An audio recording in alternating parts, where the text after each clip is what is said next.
जनता की बात, जनता के साथ। कोंढावड बीटमधील लाचकांडात मोठी घडामोड समोर आली असून वनरक्षकाच्या अटकेनंतर या प्रकरणातील दुसरा आणि कथित मुख्य आरोपी अखेर एसीबीच्या जाळ्यात अडकल्याची माहिती समोर आली आहे। त्यामुळे गेल्या काही दिवसांपासून उपस्थित होत असलेल्या वनरक्षकासोबत नेलेला तो दुसरा कोण या प्रश्नाला आता उत्तर मिळाले आहे। त्याच लाच स्वीकारताना वनरक्षकाला रंगेहात पकडल्यानंतर त्याच्यासोबत वन विभागातील आणखी एका व्यक्तीला चौकशीसाठी नेण्यात आले होते।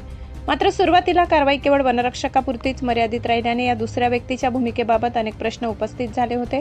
आता याच प्रकरणात त्या व्यक्तीला अटक झाल्याने कोंढावड लाचकांडामागे नेमका कोणाचा सहभाग होता, कोणाच्या सांगण्यावरून व्यवहार सुरू होता आणि लाचेच्या रकमेचा अंतिम लाभार्थी कोण होता याबाबतच्या तपासाला निर्णायक वळण मिळाले आहे। वनरक्षक हा केवळ प्यादा होता का, पडद्यामागे नेमका कोणाचा खेळ सुरू होता या प्रश्नांची उत्तरे आता तपासातून येणे अपेक्षित आहे। दरम्यान या कारवाईमुळे वन विभागातील लाचखोरीच्या कारभारावर गंभीर प्रश्नचिन्ह निर्माण झाले।